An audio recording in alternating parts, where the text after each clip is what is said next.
ontang, pansin, kaon pa ka sa besa na. Wird kein Handy am Tisch benutzt. Bugnaw naman ha? Kaon pa siya? Yan na ni Harvey ang regalo. Sige, pwede yun. Thank you. Pero uy, regalo pa siya pa uy. Yeah. Ciao, speta. Sakyan na ni mo, Es? Favorite color, ha? Pero bas, okay ba? Uy, Ciao, speta. Hindi siya makaon? Tuwag pa na siya. Hindi pa man ang mata. Gani, kami pa mo ulit. Hindi pa po. Dili pa siya makaon. Matuog na siya. Thank you. Huwag ka pwede yun. Uy, dagdag mo gift. Uy, kung effort pa dyan kabalong, gikan mo na Pilipinas. Pero kailangan. Gasto, salamat. Oh, hindi ba humot ba na siya, Harvey? Uy, nabagay. Isuot na po dyan pag lima. Kaya mo sa rin dahil nga. Sa gikan sa Vatican. Oh, thank you. Siya? Yeah. Thank you. Tagsam mo lang. Uy, thank you. Humot ba na? Try. Kaya ko matang mga tag-serve o ka ng Rosario. Of course. Yan yung pagkakuan ko, maingon ka na. Dili ko na ako. Kailangan mo ka na. Dili ko ihatag ko na. Personal. Humot ba yan na? Si Michelle Ana. Uy, Taga na kay kag-perfume. my God. Taga-birthday ni mo Yeah, dili perfume. ba ko kuan? Thank you. Dili kaayo. Pero okay. Collection God. Collection. Uy, humot ba itong gihatag nimo? Oo, YSL. After 1 year pa siya na ito nagamit. YSL to? Last month pa. Oh, na namilagyan ko kay Okay diri oh. Kay Okay mo dia. Maganda pa mga nina oh. Asa mo itong pag-electric? Saman. Pangotes lang oh. Gidigidong. Oh, wow. Nagkakatanaw di ko ani sa Kauran. Ang lakas ng hangin ba? Maaga ko ngayon, mga alas 3 pa lang. Normally ang pasok ko ay 5:30. Meron kasing ano si Fiona ngayon. Parang siyang closing party kasi patapos na ngayong ano nila. At si Fiona matapos na sa elementary. Tapos meron sila ngayong ano party doon. Kaya pupunta ako. Hindi nga sana ako pupunta. Pero tumawag kasi yung ano kahapon doon sa eskwelahan nila. Tumawag kasi kahapon, bakit daw hindi pupunta si Fiona? Kaya sabi ko, sige, pupunta na lang kami. Sinabi ko kasi na may trabaho ako. Kaya punta lang daw saglit, tapos uwi na lang daw ng maaga. At 1 hour lang din naman pala yung ano nila.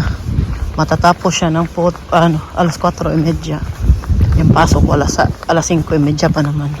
Tapos doon lang naman malapit sa city yung eskwelahan nila Fiona. Kaya okay lang, hindi naman ako malilate. Tapos naman ito, takot naman ko yun, papuno ba? Ang lakas. Magsakay tayo, meron pa akong 30 minutes. Magpunta muna ako sa Action. Dalang-dala ko na yung aking mga kagamitan dahil nga nag-dress pa ako. Hindi lang sana ako pupunta sa eskwelahan nila Fiona. Suot ko na yung pangtrabaho ko. Ayaw ko namang suotin. Kasi yung suot ko na pangtrabaho, mga luma na damit pa. Siyempre maglilinis na naman tayo. Hindi natin kailangan ng magandang damit na trabaho doon. Kaya dinala ko na lang siya. Lagay ko na lang dito. Sobrang hakas ng hangin. Yan, katatapos lang natin magtrabaho. Pauwi na ako. Pero wala pa yung sasakyan ko na bus. Ano pa? Alas 8 pa. Naiwan ako sa 7:30. Kaya sa next tayo. Opo muna tayo dito. Habang mag-inom tayo ng iced tea. Nagbili ako ng iced tea. Kapoy. Ay! Hello. Pag uwi ko ng bahay, no, magluto ako. Mag-asikaso kay Uma. Kaso sa mga anak ko, pagkain nila. Si Martin kasi ngayong week na to, panggabi. Night shift siya. Normally kung may pang umaga lang siya, sinusundo niya ako doon sa trabaho. Hinihintay niya ako. Ngayon pang gabi man siya. Kaya nag-bus lang ko ako pa uwi. Kapoy. Kahit 2 hours lang yung trabaho ko ba. Pero kapagod pa rin. Dahil sa 2 hours wala tayong pahinga, tuloy-tuloy yung trabaho hanggang sa matapos. Kain mo ni Martin dito, oh. Ah, das ist nicht andere. Das ist andere deine Schatz. Meine war gegrillt. Fleisch. Okay. Das, deiner ist nicht gegrillt, oder? Nee, das sieht frittiert aus.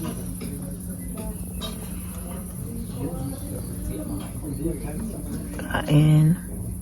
Alam mo ba ninyo, medyo na late ako ng sampay ngayon dahil hindi ako sigurado sa weather. Baka uulan. Pero hindi naman nakabot na hindi naman sabi na itong week na to maganda ang weather. Pero minsan kasi makulimlim na naman, mawanag na naman. Kaya late ko nalabas yung mga sinampay ko pero mainit siya. Tapos hangin-hangin kaya matuyo yan mamaya. Magtrabaho ba ako mamaya? Wala si Martin ito ng trabaho din. Mamayang gabi pa yun si Martin. Ako uwi ako alas 8. Si Martin alas 10 pa yun. O kaya yung mga anak lang namin dito mamaya. Pero kung uulan, sabihin ko sa kay Michelle na tanggalin niya yan. Kasi kung di yan natanggalin, no, lalaban ko na naman yan ulit. Ngayon mag-cut ako dito konti. Kaya may oras pa ako. 4 hours pa yung oras natin bago magtrabaho. Salamat ako ba kayo natanggap ko na yung sahod ko. No? Malipay taong kadawat ang sildo.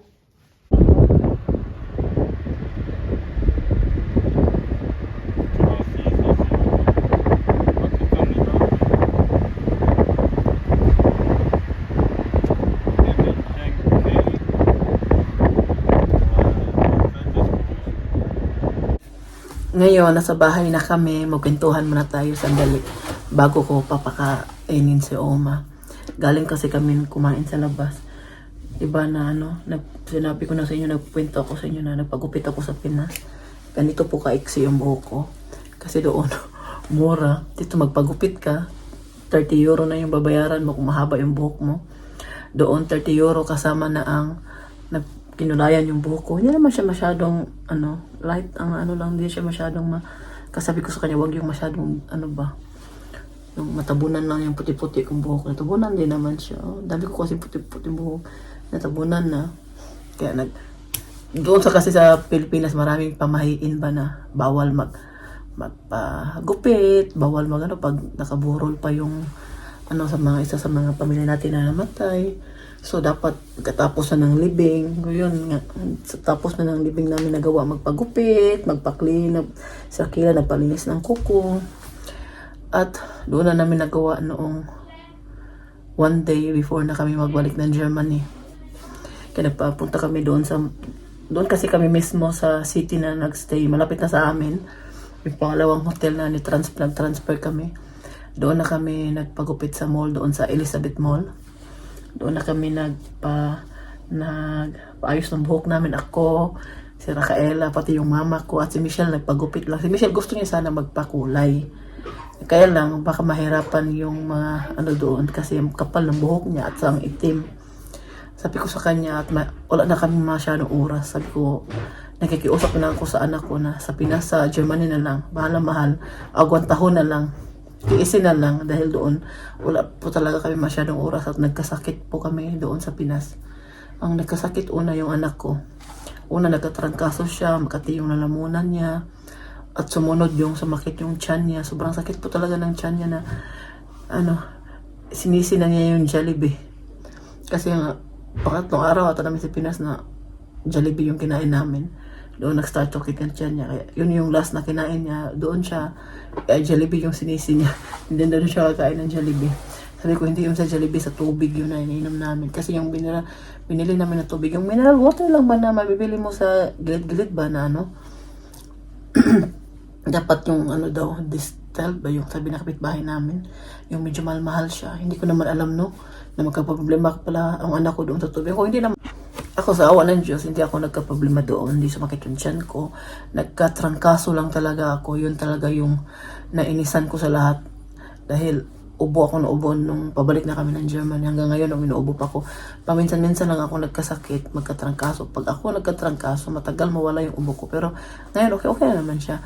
Uubuhin lang ako pag kumakain ako ng maalat or matamis. Yan, yung ubo ko. At simula na nung lumating tayo dito, trabaho. Sunday lang yung day off ko. Buti lang naman yung trabaho ko dahil sobrang nagpapasalamat ako na natanggap ako ng trabaho na doon sa Bikiri dahil 2 hours lang po yung trabaho ko everyday. At Sunday lang yung ko. Sayang din mang 600 euro na. Nag 600 euro tayo. Yan, ito si Martin. Yung pinakagwapo kong asawa at pinakamabait na German sa buong ang mundo! Tiwa. Nagkatawa. Hindi ko lang siya pakita kay hindi siya nakasuot ng t-shirt. Nakita yung kanyang tiyan. Give me bitty get. At sa ako naman, hindi ako nagka-problema doon sa tiyan. Hindi sumakit yung tiyan ko. Yung problema ko lang talaga doon, yung nagkatrangkaso ako. Grabe po talaga yung trangkaso ko. Paminsan-minsan lang ako magkatrangkaso. No? Pag ako tinamaan, so tagal mawala. Pati ngayon, ubo pa ako, pero hindi na siya grabe nung tulad nung una. Nainis ako dahil ayoko nahiya ako mag-ubo sa aeroplano. Buti na lang, dala na lang ako ng mask na para.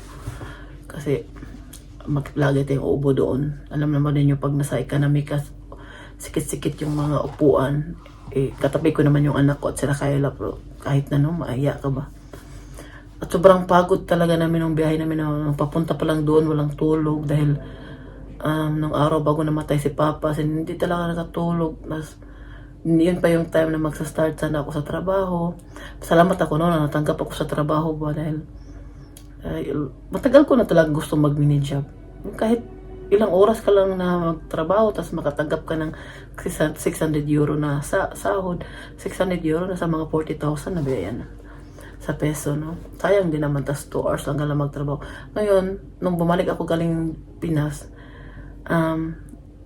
dumating ako dito Monday, trabaho na ako. Hanggang ngayon, yung day off ko sa Sunday lang. Kaya hindi na kami halos makagala-gala ng Sabado dahil may trabaho ako. Alas 4:30 mag-start yung trabaho ko pag Sabado. Sa Sunday, day off. Yeah. Sabi ko, okay lang din dahil makatipid-tipid, no? Alam naman ninyo, laki ng gastos at napapasalamat kami na natapos na yung problema namin sa babayaran namin sa hospital. At nagpasalamat kami na meron kaming mga asawa na hindi talaga sila nagdalawang isip na tulungan. Hindi naman talaga ako mag-isip ng ganyan na hindi sila tutulong dahil kung hindi pa tutulong yung asawa ko, hindi na to nagsusupport sa pamilya ko, no? Tagal na to nagsuporta ng pamilya ko, 16 years na. At every month niya nagpapadala doon sa Pinas, support kanila mama, papa. Kahit hindi naman kami palaging umuwi, pero hindi naman namin pinapabayaan yung pamilya ko. Nagpapadala kami ng pera every month. Nagpapadala kami ng package, ba. And yung problema lang talaga, hindi ka palaging may oras na mag-video call dahil busy ka, may mga anak ka, stress ka, ba. Pag wala ka lang matanggap na masamang balita doon, mo talaga, okay lang sila doon. Kasi kung hindi naman sila okay, magma-message naman sila na may ganyan. Tapos pag wala naman silang mapiling mga pagkain, message naman sila, manghingi. Kung ma-short sila sa pera, diba? Kahit ganun, hindi kami nakauwi. Hindi naman din pinabayaan namin yung mama at papa. Yun nga lang, minsan, masisi natin yung sarili natin na kung alam lang natin na ganun, kung malalaman lang sana natin, no, kung kailan mangyari yung ganong sitwasyon, magbigay ka ng oras, maraming oras sa papa mo. Kasi hindi kasi natin alam kung kailan mangyayari yung ganyan. Kaya dapat, kahit sobra pang busy, kahit maglaan talaga tayo ng oras na makausap natin yung mama at papa natin. Kasi darating talaga yung time na magsisisi ka. Tulad nung nangyari kasi nung bago namatay yung papa ko, no? Wala akong masyado oras talaga sa kanya ng mga ilang weeks din na hindi ako masyado na mag-video call doon. No? Pero meron naman kami family group chat na nag-message kami doon araw-araw. Pero iba na yun kasi yung nakakausap mo. Ang palagi nakakausap nila si Raquela kasi si Raquela may oras siya.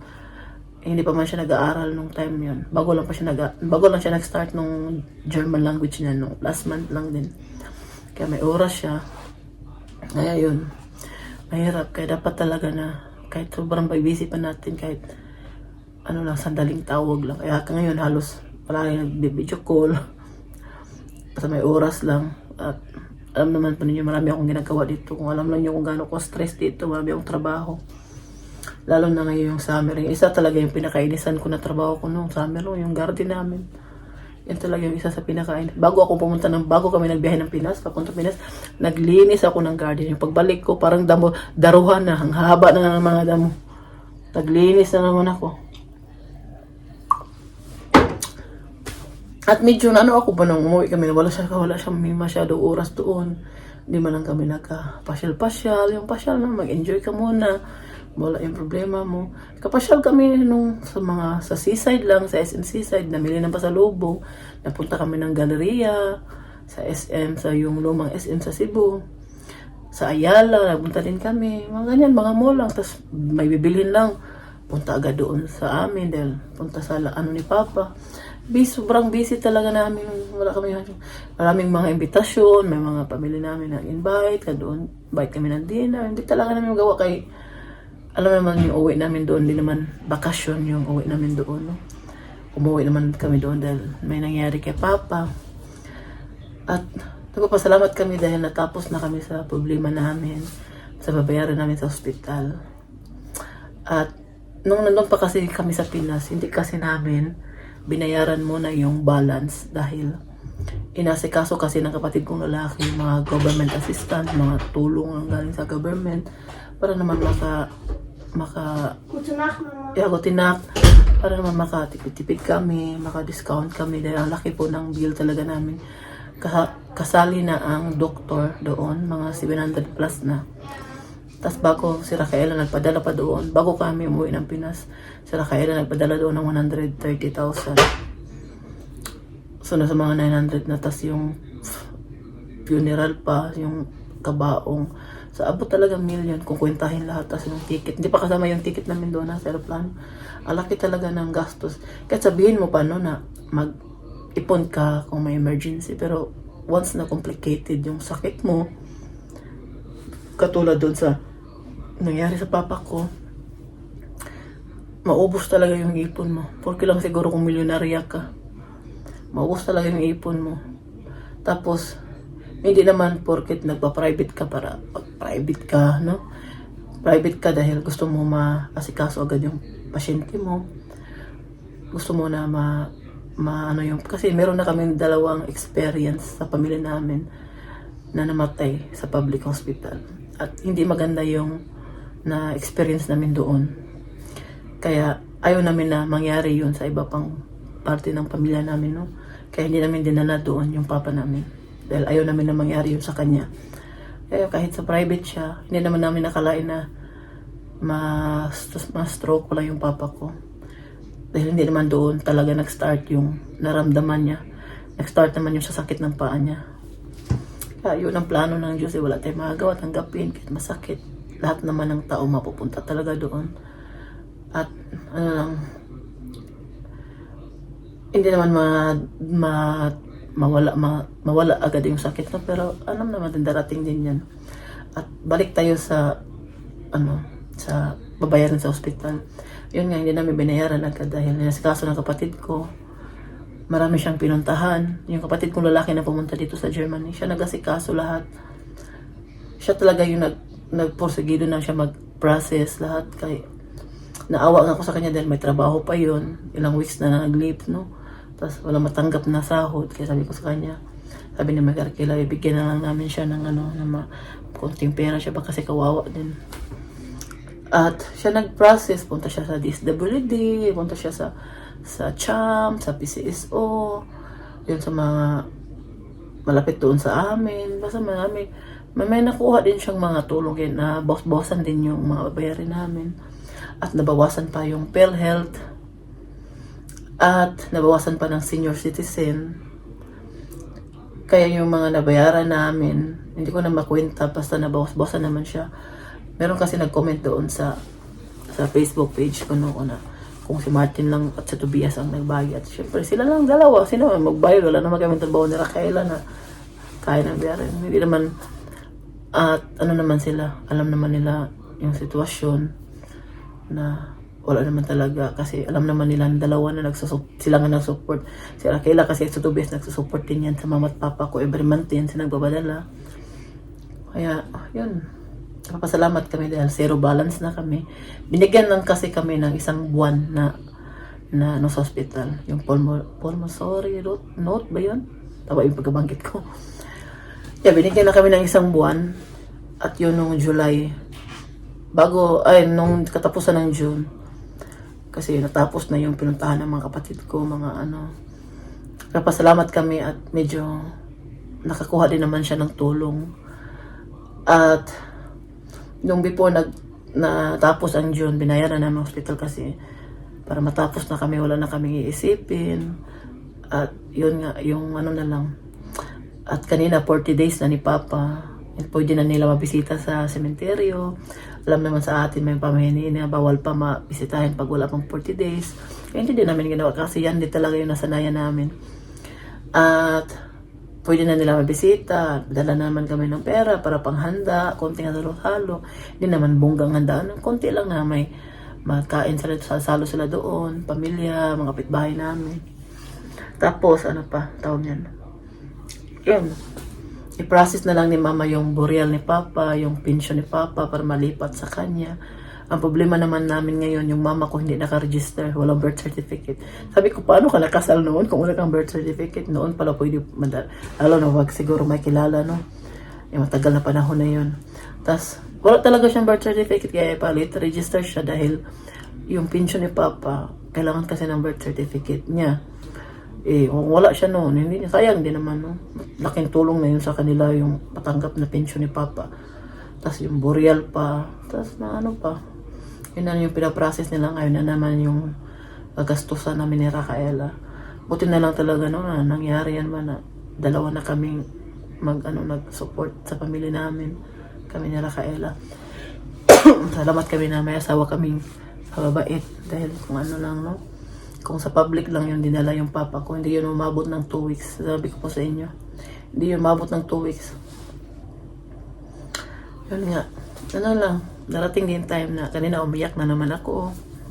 Kahit minsan no, mag-enjoy ka na, mag-try ka na mag-enjoy, pero hindi mo talaga maiwasan minsan na malungkot ka, bigla na lang malungkot, maalala mo lahat.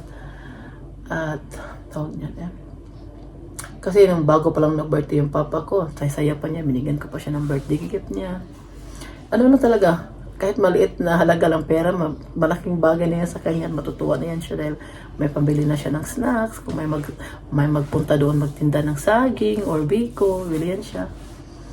At ano ba, sa kahit konting pera na bigay mo, matutuwa na siya.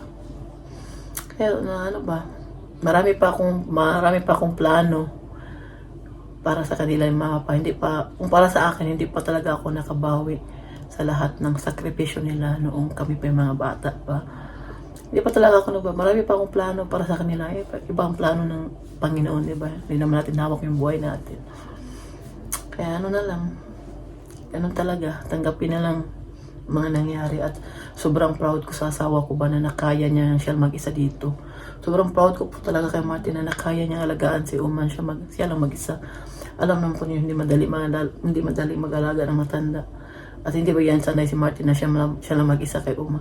Kami talaga yan dalawa magtulungan. Mas sanay pa ako mag-isa kay Uma kaysa siya kasi nagtatrabaho man siya, no? 8 hours din siya magtrabaho. Pero yung siya lang talaga 10 days mag-isa kay Uma, grabe. Pero palagi ko siya talagang tinatawagan, kinukumusta. Palagi ko nire-remind sa kanya, huwag mong kalimutan yan, mga ganyan kasi malimutin yan si Martin. Yung gamot ni Uma, huwag mong kalimutan, ganyan. Dapat hugasan mo na, punasan mo na siya. Ngayon, pinaremind ko talaga lahat sa kanya para hindi niya makalimutan ba. Kahit nasa Pinas ako, pero yung isip ko, nasa Germany talaga. At grabe yung pag-alis pa lang namin, grabe yung iyak ko dito. Grabe yung iyak ko, niyakap po yung mga anak ko. At kasi hindi kasama si Fiona at si Philip nung naghatid sa Frankfurt, hindi nakasya sa auto hindi nakasya sa sasakyan. At nung nasa Frankfurt na kami, sabi ko kay Martin na yung mga bata, alagaan mo talaga. Grabe ako maglala. Iba talaga yung mga mama mag-alala. No? Kahit yung mga anak ko ba nasa papa lang naman nila, pero iba talaga ako mag-alala. Ganyan po talaga ako. At si Uma, lagi ko talaga yung sa kanya na si Uma, huwag mo talagang kalimutan, ganyan. Sobrang proud ko kay Martin dahil nakaya niya lahat, yung magpalit ng diaper, maglinis sa dumi ni Uma, magtapon sa dumi ni Uma, maglinis kay Uma, nakaya niya lahat. Ay sobrang proud ko kay Martin dahil hindi ba yan lahat ng anak magagawa yan sa parents nila, no? Pero si Martin, iba talaga iba yung ko sa kanya, iba yung niya sa mama niya. Kaya yun yung mga kwento-kwento sa buhay na naganap last month. Ganyan talaga yung ating mga ano, ay, minsan naman ano na lang ako, tawag yan ano, mga lalim, pahinga ng malalim. Ganyan naman talaga yung buhay, no? Halos lahat ng tao makaka-experience na naman talaga ng ganyan na, kasi yung parents natin, ano naman, lahat ng tao makaka-experience pero sa iba-ibang proseso lang, no? Na iba magtiis pa sa sakit, mga ganyan. Lahat naman tayo tatanda na, yung mga parents natin tatanda na sila. Kaya dapat kung habang nandyan pa sila, alagaan natin, tawagan natin, kumustahin natin, mga ganyan ba, huwag natin sila, minsan masisisi talaga natin yung sarili natin pag huli na, nasa huli talaga yung pagsisisi. Minsan, hindi naman ako pabayang anak, no, dahil kahit kung may meron ako nabibigay mo ako, hindi mo ako madamot. Pero iba naman talaga yung oras yung may bigay mo sa kanila, kahit tawag lang, mga ganyan. Pag tumatawag ako doon, naalala ko, tumawag ako doon, kausap ko yung papa ko kasi wala yung mama ko. At si papa lang doon mag-isa sa bahay, nood ng TV. Ngayon, wala namang hingi sa akin ng pera kasi pag tumatawag ako doon, nung umuwi si Raquela, cellphone yung hiningi niya. Naghati kami na kaya, binila namin sila ng cellphone. Ay, ngayon wala na si papa. Well, papa's girl kasi ako, papa po talaga ako. Kasi yung papa ko sobrang bait po yun. Hindi po talaga ako nakatikim ng palo noon. Kahit, pati yung mama ko, hindi naman nila mamalo, no? Pero mas grabe yung papa ko nung nagdadalaga ako na palagi akong gumagala. Pero yung papa ko, hindi talaga mama ko, grabe yung magyaw-yaw ka pala. Saan ka pupunta? Yung papa ko, wala, o siya, hindi siya nagagalit. Pag wala sa kanya, kalma lang siya. Upo lang siya sa gilid. Upo lang siya sa gilid. Pero hindi siya, pero nung tapos nung anak ako, sobrang niya. Before kasi namatay si papa, hinanap niya kami. Hindi pa siya na hospital, hinanap niya kami. Kung uuwi ba daw ako. Sabi ng mama ko, wala man sinabi na uuwi si Rosemary. Tapos nanong naman niya next si Raquela kung uuwi. Sabi naman ng mama ko, bago pa lang naman sila umuwi, hindi man sila uuwi. Tapos hinanap niya last, yung kapatid kong lalaki si Bigo, kung umuwi na. Hinanap niya talaga kami, kaya doon talaga yung isa sa rason na kahit anong mangyayari, uuwi talaga ako.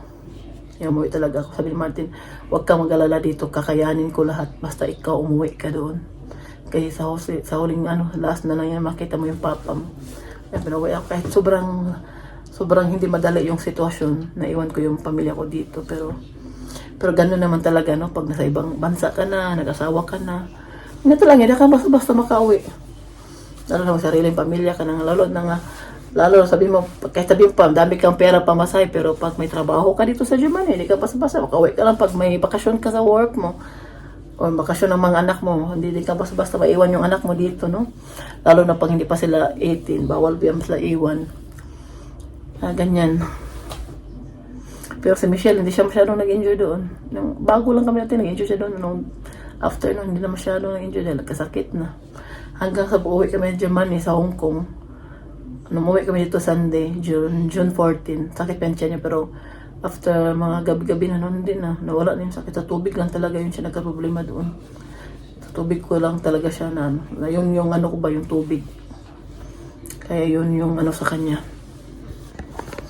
Ay, mag-ano na muna ako ha, mag-asikaso muna ako kay Uma. Ito pala yung natin, outfit natin yung mainit ngayon sa Germany. Magbibihis ako dahil mag-asikaso na ako kay Uma. At napahaba na naman tong ating kwentuhan. Gusto ko lang i-share sa inyo yung mga ganap sa buhay ko, mga ganap sa buhay namin. Sobrang proud ko sa asawa ko dahil nakayanan niyang alagaan yung mama niya. At nung kinakausap ko si Uma sa telepono, nag-video call kami, sobrang sobrang natutuwa siya, nakita niya ako dahil feeling ko, napansin din niya na hindi niya ako nakikita sa bahay. Si Martin na palagi niya nakikita. Kaya natapos kami sa problema namin. Kahit hindi naman madali. Pasalamat kami dahil nag-provide. God will provide, no? Yan talaga, Hindi kami pinabayaan ni Lord. Kahit ganun yung problema namin.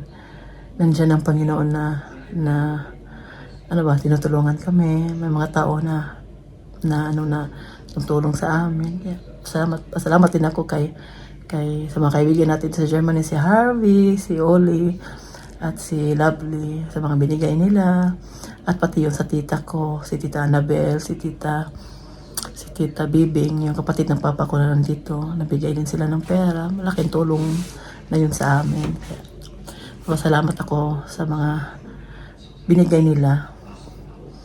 At yun lang, pag may mga problema tayo, huwag lang tayo mawala ng pag-asa, manalig tayo palagi, mag-pray lang tayo at hindi tayo pababayaan ng Diyos.